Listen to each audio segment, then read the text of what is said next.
End gold buyers, మీ కష్టాల్లో నమ్మకమైన మీ ఆత్మీయ నేస్తం.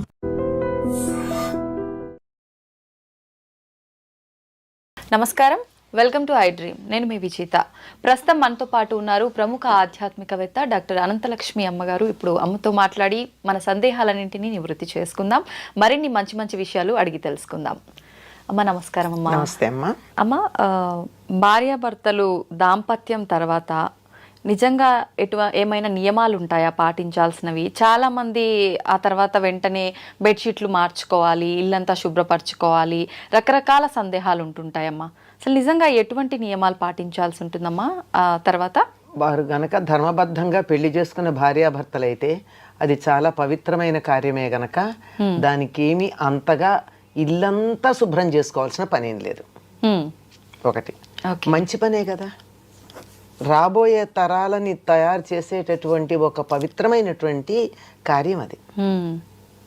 అది అందుకే ముందరే చెప్పారు, ధర్మబద్ధంగా వివాహం చేసుకున్న భార్యాభర్తలైతే అని. కాకపోతే దానంత చెత్త పని ఇంకోట్లేదు, అంతే కదా. అవునమ్మా. అలాంటిది దానికోసం ప్రత్యేకంగా దుప్పట్లవి మార్చాలా అంటే పరిస్థితులను బట్టి. ఎట్లాంటి పరిస్థితులు అంటే అందరూ వచ్చి మంచాల మీద కూర్చునేవాళ్ళు అలాంటివి ఉంటే ఇంకోళ్ళు దాని మీద కూర్చోకూడదు గనక ఆ మంచం మీద దుప్పట్లు మార్చుకోవాలి.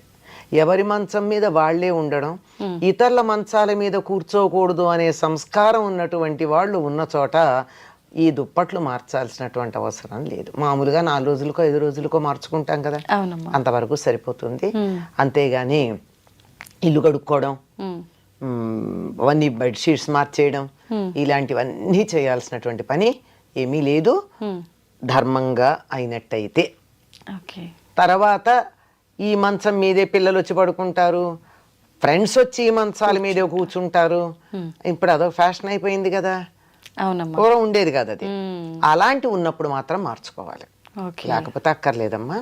తర్వాత ఆడవాళ్ళు తల స్నానం చెయ్యాలి, అలాంటివి ఏం లేవు. ముత్తైదువైనటువంటి స్త్రీ ఎప్పుడు పడితే అప్పుడు తల స్నానం చెయ్యకూడదు. ఎప్పుడు చేసినా అభ్యంగన స్నానమే చెయ్యాలి. అభ్యంగన స్నానం అంటే తలకి నూనె పెట్టుకుని కుంకుడుకాయో షీకాయో షాంపూనో పెట్టుకుని ఆ తలకున్న జిడ్డు వదిలించుకుని అభ్యంగన స్నానం చెయ్యాలి తప్ప ఊరికే టపీమని ఇట్లా నెత్తి నీళ్లు పోసుకోవడం అన్నది ముత్తైదువ భర్త జీవించి ఉన్న స్త్రీ చెయ్యకూడదు. అది చాలా అశుభం. అమ్మ, మరి ఇప్పుడు అలా మార్చాలి అయితే పురుషులు మాత్రం తప్పనిసరిగా తల స్నానం చేయాలి. ప్రతినిత్యం చేయాలమ్మా పురుషులు? ప్రతినిత్యం చేయాలి. అసలు మామూలుగా చేసేవాళ్ళు పూర్వం, అలా చేయకపోయినా నా జుట్టు పాడవుతుంది అనుకునేటటువంటి వాళ్ళు ఉన్నా ఈ సందర్భంలో మాత్రం తప్పనిసరిగా చేయాలి. ఓకే అమ్మా, అంటే ధర్మబద్ధంగా పెళ్ళైన భార్యాభర్తలు అయితే మార్చాల్సిన అవసరమే లేదని చెప్పారు. ప్రతినిత్యం ఇంట్లో దీపారాధన చేసే అలవాటు ఉన్న వాళ్ళు ఉంటారు. ఇలా మార్చకుండా ఉన్నప్పుడు ఇంట్లో దీపారాధన చేయడం బెడ్రూమ్ లో కదమ్మా. బెడ్రూమ్ పక్క మంచం ఎక్కడ ఉంటుంది, పడగదిలో ఉంటుంది, వంటింట్లో ఉండదు. అంచేత అలాంటిది ఏం లేదు, తప్పేమీ లేదు. ఆడవాళ్ళు మాత్రం తల స్నానం చేయక్కర్లా. మగవాళ్ళు మాత్రం దీపం పెట్టాలన్నా పూజ చేయాలన్నా ఏం చేయాలన్నా తల స్నానం చేయాలి. ఓకే, తప్పనిసరిగా. అంటే ఆడవాళ్ళకి తప్పేమీ లేదు, స్నానం చేయాలి. ఓన్లీ స్నానం. ఎట్లాగో రాత్రి పడుకున్న బట్టలతో వంటింటోకే వెళ్ళాం సాధారణంగా. అవునమ్మా కదా. ఈ రోజుల్లో అయితే కుక్కర్ పెట్టి పళ్ళు తోముకునే వాళ్ళు ఉన్నారు అనుకోమ్మ, చాలా మంది కదా. అట్లా కాకుండా చాలా వరకు ఇప్పటికీ కాఫీ వరకు పాచి బట్టలతో అలౌ చేస్తున్నారు, కాఫీ టీలు. అంతే. తర్వాత వంట దగ్గరికి వచ్చేటప్పటికి సాధారణంగా 90% మంది ఇంకా వంట చేయడం మాత్రం రాత్రి పడుకున్న బట్టలతో చెయ్యటం లేదు. చాలా మంది మార్పు వచ్చింది చాలా వరకు. ఓకే అమ్మా, ఎందుకని స్నానం చేసిన తర్వాతే వంట ఎందుకు చేయాలమ్మా? మనం పడుకున్నప్పుడు ఏమవుతుందమ్మా, బాగా మెటబాలిక్ యాక్టివిటీ ఎక్కువ ఉంటుంది. శరీరంలో ఉండే ప్రతి రంధ్రం నుంచి మలినాలు బయటకు వస్తాయి. కళ్ళు పళ్ళు ఇలాంటివన్నీ కడుక్కుంటాం కదా, కానీ ఈ రోమకూపాల్లోంచి కూడా స్వేదం బయటకు వస్తుంది. అవునమ్మా. అలాగే వెళ్ళి వంట చేస్తామా? ఆరోగ్యానికి మంచిదా? కాదు. అది చెప్తారు. ఎక్కువగా మనిషికి చెమట పట్టేది రాత్రి పడుకున్నప్పుడే ఉమ్, చాలా పడుతుంది. అందుకే ఒక్కళ్ళు మంచం మీద పడుకున్నట్టయితే మార్క్స్ ఉంటాయి, వాళ్ళు పడుకున్న మార్క్ లాగా కనపడుతుంది. అవునమ్మా. అంటే ఈ మధ్య కాలంలో పడుకునేటప్పుడు కొంచెం వస్త్రాలు తక్కువగా వేసుకుని పడుకునే అలవాటు వచ్చింది, అందువల్ల మార్క్ కనపడుతూనే ఉంటుంది, అందువల్లే అలా పడుకోకూడదని కూడా చెప్తారు. తర్వాత ఇలా దుప్పటి దులిపామంటే పంచం మీద ఉన్న దుప్పటి కనీసం ఇంతన్నా దుమ్ము వస్తుంది. దుమ్ము ఏమిటంటే మన శరీరంలో నుంచి ఊడిపడినటువంటి పైన ఉన్నటువంటి సెల్స్ అన్ని డెడ్ సెల్స్. ఇలా ఉన్నటువంటి ఈ స్థితిలో అలా చేసిన దానికన్నా హాయిగా స్నానం చేస్తే అసలు ముందు మనసు హాయిగా ఉంటుంది, శరీరం హాయిగా ఉంటుంది, ఈ మాలిన్యాలన్నీ వదిలిపోయి హాయిగా ఉంటుంది. అలా హాయిగా అయిన మనసుతో వంట చేసినప్పుడు తిన్నవాళ్ళకు కూడా సుఖంగా ఉంటుంది. వంట కూడా రుచిగా ఉంటుందమ్మా. వంట చేసే వాళ్ళ మనస్సును బట్టి రుచి వస్తుందమ్మా. నిజమమ్మా. పెద్ద లెక్కేసి కూడా చూడక్కర్లేదు, ఏదో ఎప్పుడన్నా పొరపాటున ఉప్పు ఎక్కువ తక్కువ పడితే పడచ్చు, కానీ జనరల్గా వంట చేసేవాళ్ళు తినేవాళ్ళు తినాలన్న దృష్టితో చేస్తే మాత్రం వంట రుచిగా వస్తుంది. ఏదో మొక్కుబడిగా చేస్తే అట్లాగే ఉంటుంది. అంచేత శుచిగా ఉండడం కోసమే స్నానం చేయడం. ఓకే అమ్మ, ఇప్పుడు ఆడవాళ్ళు తల స్నానం అవసరం లేదని చెప్పారు, కానీ అనుకోకుండా మనం బయటికి వెళ్ళినప్పుడు ఎక్కడికో అంటే ఆధ్యాత్మిక పరంగా వెళ్ళాల్సిన సందర్భాలు ఉంటాయి, అట్లా అనుకోకుండా వెళ్ళాల్సి వస్తుంది, తెలియకుండా వెళ్ళిపోతుంటాం ఒక్కొక్కసారి. అట్లాంటప్పుడు తల స్నానం చేసి పెడతామమ్మా.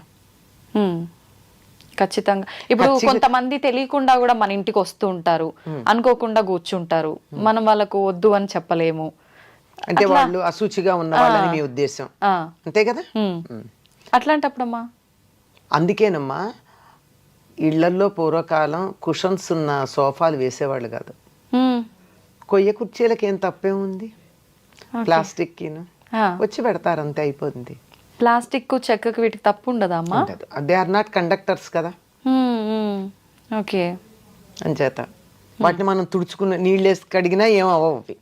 అంచేత వాళ్ళు వచ్చి వెళ్ళిన తర్వాత మనకేం సమస్య లేదు. మనకి తెలిస్తే కాస్త పసుపు నీళ్ళు చల్లుకుంటాం వాటి మీద, లేకపోతే మనం చేయగలిగింది ఏం లేదు. అది వాళ్ళకు ఉండాలి, ఎవరికి వాళ్ళు. పైగా మనం పూజలును పారాయణలు జపాలు లాంటివి కుషన్స్ ఉన్న వాటిల్లో కూర్చొని చేయకూడదని చెప్పడానికి కలిగిన కారణం అదే. ఓకే. ఎక్కడ పడితే అక్కడ చేయం కదమ్మా, పారాయణ చేస్తున్నాం, ఏదో రకరకాల పారాయణలు చేస్తున్నారు కదా ఈ మధ్య. ఆ చేసేటటువంటి పారాయణ చేసేటప్పుడు మనం శుచిగా ఉతికారేసినటువంటి వస్త్రం కట్టుకుని అంతే, అంతకు చాలమ్మా. మడి అంటే పూర్వకాలం లాగా తడి బట్టలతో ఆరేసుకుని తడి బట్టతో వెయిట్ చేసి అది ఎండాక తెచ్చుకుని కట్టుకుని అట్లా అక్కర్లేదు. మనం ఆరేసుకున్నటువంటి చక్కగా శుచిగా ఉతికి ఆరేసుకున్నటువంటి వస్త్రం కట్టుకుని చేసుకోవచ్చు. అలా చేసుకునేటప్పుడు కుషన్స్ ఉన్న చోట కాకుండా కొయ్య కుర్చీలు వాటిల్లో కూర్చొని చేసుకుంటే మంచిది. నేల మీద ఒక చాపో ఏదో వస్త్రం వేసుకుంటే బెటర్ కదమ్మా. ఇంకా అది బెటర్. అంటే కూర్చోలేరేమని భయానికి చెప్తున్నా. నేనైతే పీట మీద సౌకర్యం కల్పిస్తున్నారు. నేను పీట మీద కూర్చొని చేసుకుంటా పూజ గాని పారాయణలు గాని. కూర్చోగలిగితే దానంత ఉత్తమం లేదు. పైగా అలా కూర్చున్నట్టయితే బాస్పెట్టేసి కూర్చున్నట్టయితే ఆరోగ్యానికి కూడా మంచిది. సంతోషం అమ్మా. నిజంగా అసలు ఎలా అడగాలి ఈ క్వశ్చన్ అని కూడా ఆలోచించాను. నిజంగా రావాల్సిన ఇన్ఫర్మేషన్ అయితే అంత వచ్చేసిందమ్మా. ధన్యవాదాలు. నమస్తే అమ్మా.